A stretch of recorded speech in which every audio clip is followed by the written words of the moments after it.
What's up guys, I'm randomfrankp, and I bought a Steam machine in 2018.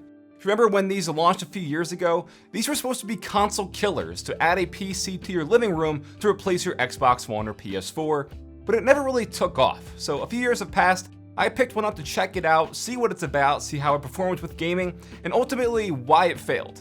So first, the Steam machines launched in November of 2015, which was exactly like 2 years after the release of the Xbox One and the PS4, which was their competition. Now, Valve wanted people to switch over to PC gaming and ditch their consoles, and in order for this to be compelling to those in that market, they wanted Steam machines to fit in directly in your living room's entertainment setup, and that they accomplished. Taking a look at it, you can see how small this really is. Compared to the first Xbox One model, it's about half the size, and now about third the size smaller than the Xbox One X. And that goes for about the same with the PS4. So the small and compact size they really nailed. But along with this, Valve released a Steam Link and a Steam controller. Now, most console gamers aren't going to be too familiar with a mouse and keyboard for gaming, but again, their own wireless controller was needed if they wanted to fit in with the console market. They also released the Steam Link, which is essentially a streaming box. This wasn't really needed for the Steam machine at all. This lets you stream your games from your PC to any TV in your house. This actually still remains one of my favorite tech products. It's pretty cheap too, and I'd actually argue this is a better value and a reason why the Steam machine flopped, but that's a whole different story. So why did the Steam machine fail?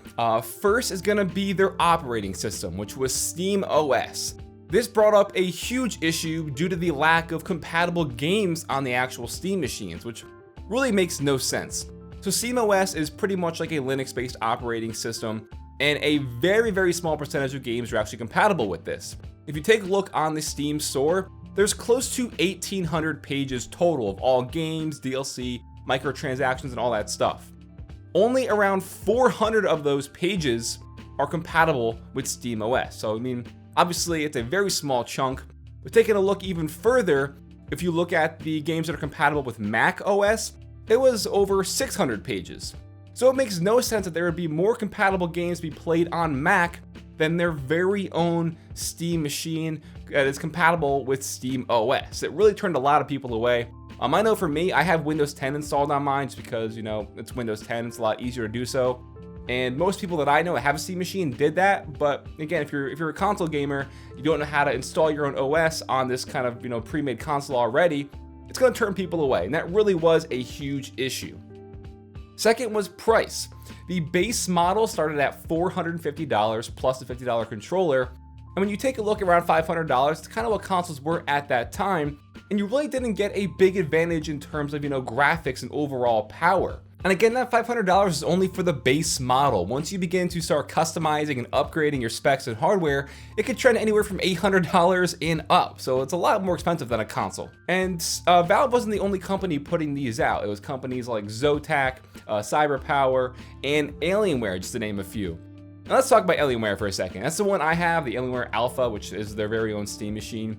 Alienware's always been, kind of frowned upon and looked down on in the PC gaming community, mainly because they made their own pre-built PCs that were just crazy overpriced. And it's pretty funny now with the way that RAM prices are and graphics cards, that pre-built PCs aren't really that bad of an option. But just Alienware is just a very hated company in the PC gaming community for whatever reason. And their own Alienware Alpha Steam machine was kind of like the poster boy for these Steam machines that Steam and Valve would advertise for you to get a console. So that really turned people off right away, seeing that it was, an Alienware machine pretty much. And that is the one that I have. So let's take a look at it.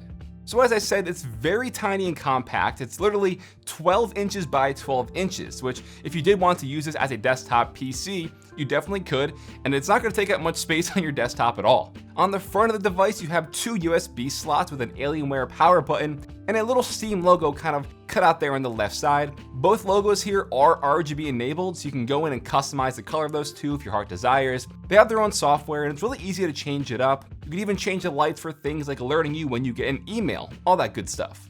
On the back side of the Steam machine, you have your power port, an HDMI in, an HDMI out, optical port for audio, an Ethernet port, and two additional USB slots. You can already see this definitely was made for just a living room because there's just HDMI ports. If they did want this to be a desktop solution, they would have at least added something like a display port. Another good thing about Steam machines is they do have Wi-Fi and Bluetooth built in, pretty much like a console would. So you don't have to use their Steam controller. I have the Xbox One controller that I'm using it here with, so it's good that they have Bluetooth built in. Now let's talk about games and benchmarks. I only played a few games. Obviously, you know why, the incompatibility issues and all that. But let's just check out how this really performed.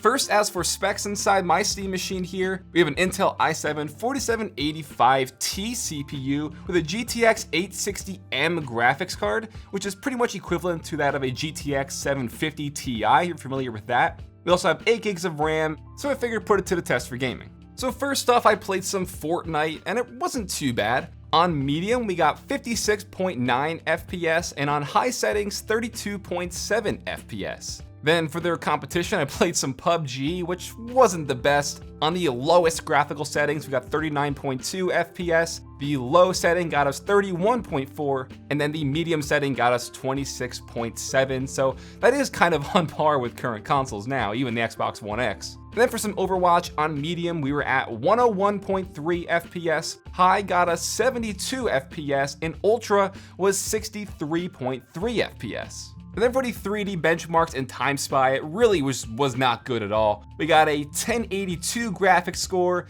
2814 CPU score, with an overall score of 1192. It just did not handle this benchmark well at all. Now, all those benchmarks were benchmarked at 1080p, because obviously at that time when this launched, 4K TVs were not anywhere near accessible as they are today, and prices were skyrocketing, so odds are you were using this on a 1080p TV or a monitor. And honestly, in terms of like noise and stuff, even when benchmarking and putting it under load, it really didn't get that loud at all. It was really on par with a console, which was good. But overall, like I said, the biggest deal here that really killed the Steam machine was the price of performance at the time, and honestly, the lack of compatible games on Steam OS. Now, if you did have Windows 10 installed, you were fine, but for those of you who didn't know how to do that and they were just rocking the regular Steam OS, they really had a small selection of games to pick from and to play on this, even smaller than what a Mac has the game on. So honestly, in the end, that really killed the whole Steam machine hype that they were gaining over the past few years. And if you wanted to possibly, pick one of these up, you could maybe try to modify it, add maybe like a Raven Ridge CPU, since that's gonna help keep down the form factor of this.